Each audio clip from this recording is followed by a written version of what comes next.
Batting করার সময় elbow খুলে যাচ্ছে, মানে এলবোটা খুলে যাচ্ছে। খুবই একটি গুরুত্বপূর্ণ বিষয়, যেটা ম্যাক্সিমাম ছেলেরা কিন্তু ভুল করে। ব্যাটিংয়ের সময় এলবো খুলে গেলে কি কি সমস্যা হতে পারে ব্যাটসম্যানের জন্য, এবং তার ব্যাটিংটা হবেই না সারা জীবনের জন্য, এই বিষয়গুলো কিন্তু একটা সমস্যা। এলবো খুলে যাওয়া মানে কিন্তু তার ব্যাটিংয়ের বড় অধঃপতন, তার বডি ব্যালেন্স থাকবে না। এমনই কিছু সমস্যা নিয়ে পি ভট্ট নামে একটি ছেলে, একটি স্টুডেন্ট আমাকে কমেন্ট করেছে, স্যার আমার ব্যাটিংয়ের সময় আমার এলবো খুলে যাচ্ছে। এই এলবো খোলার জন্য আমি ব্যাটিং ইমপ্রুভ করতে পারছি না। আমি এক জায়গায় ক্রিকেট একাডেমিতে প্র্যাকটিস করি, বাট এলবো খোলার জন্য কিন্তু আমার অনেক সমস্যা হচ্ছে ব্যাটিংয়ের জন্য।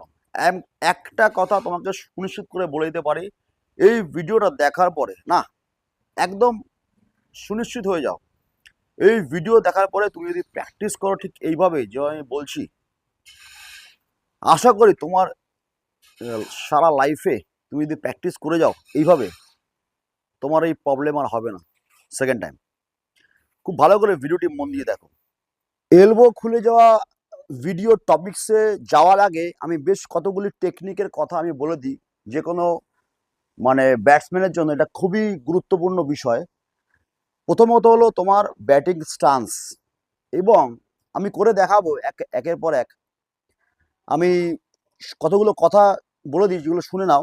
ব্যাটিং স্টান্স এবং তোমার বডি স্ট্যামিনার, কোর, এই সমস্ত বিষয়গুলো কিন্তু খুবই ভাইটাল।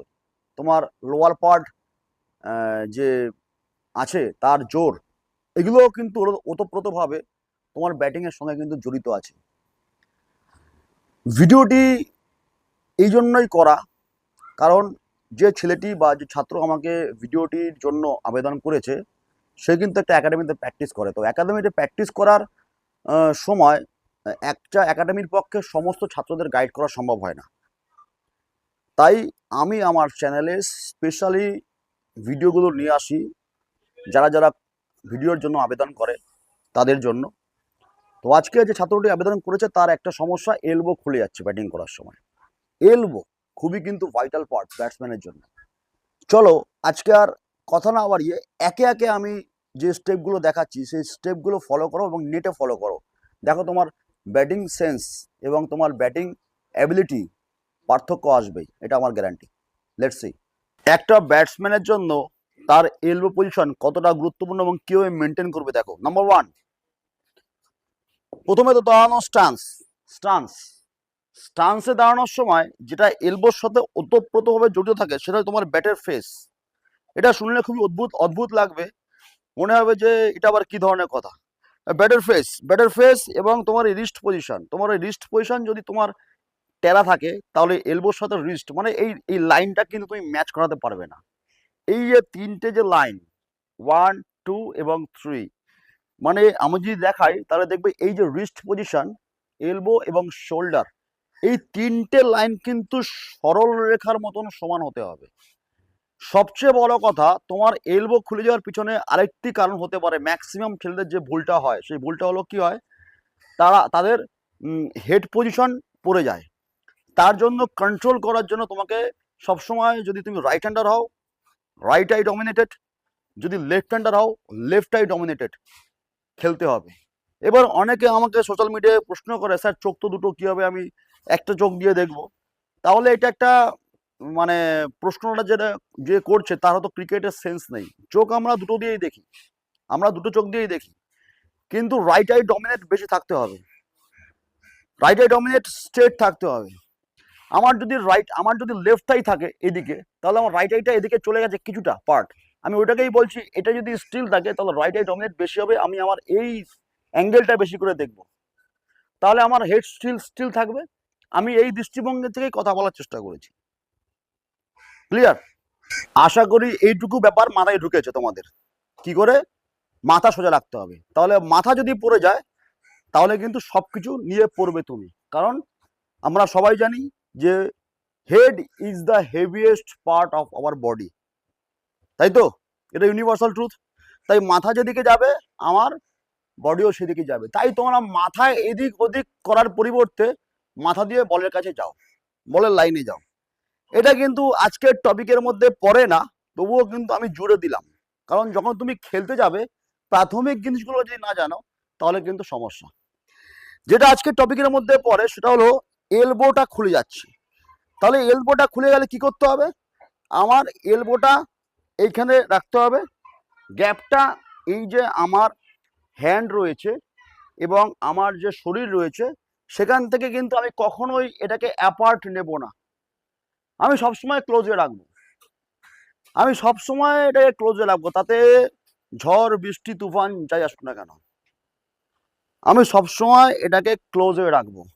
এখান থেকেই ব্যাট সুইং হবে, জায়গায় দাঁড়িয়ে শ্যাডো করার দরকার সবচেয়ে বেশি। এর জন্য ওয়ান, স্টিল বডি একদম সোজা, হেড পজিশন সোজা, ব্যাটের ফেস টুয়ার্ডস ফার্স্ট স্লিপ আর সেকেন্ড স্লিপ, যেটা যার জন্য সুবিধা হবে। এবং সেখান থেকে দাঁড়িয়ে কিন্তু আমার এখান থেকে ব্যাট তোলা, যাওয়া, কোমরটা দিয়ে সামনের দিকে যাওয়া, হাঁটু ভাঁজ করা, ওয়েট ট্রান্সফার করা, সামনে মিট করা। এই এলবো একদম টুয়ার্ডস লাইন অফ বল থাকবে। হেড, শোল্ডার, এলবো, হাতের রিস্ট, সামনের পায়ের টই, পাঁচটা জিনিস পঞ্চ পাণ্ডব, পঞ্চ ইন্দ্রিয় সোজা, তবেই কিন্তু তোমার বল কানেক্ট হবে।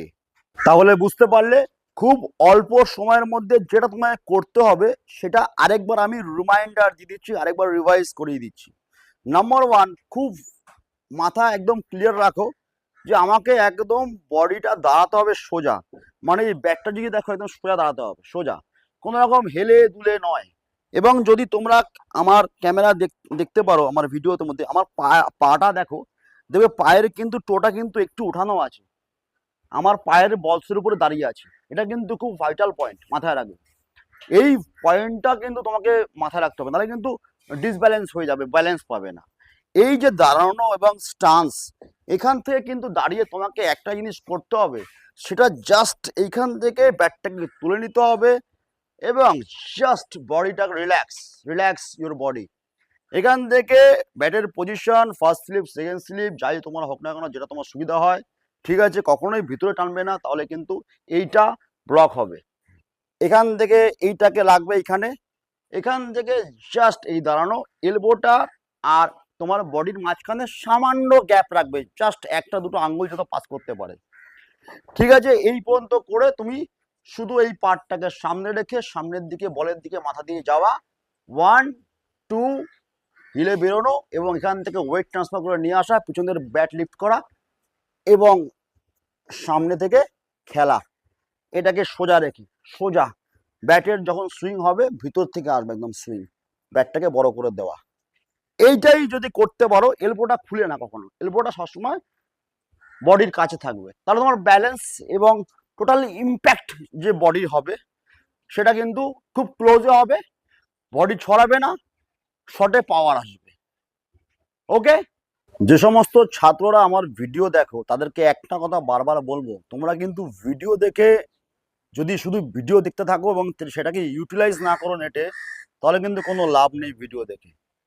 আমার চ্যানেলে যে সমস্ত জিনিসগুলো তোমরা দেখছো সেটা যদি ইউটিলাইজ করে ব্যবহার করে উপকৃত হও, আমাকে মেসেজে জানাও এবং কি অসুবিধা হচ্ছে সেটাও জানাও কমেন্ট করে। তোমাদের কমেন্টের অপেক্ষায় আমি সবসময় থাকি।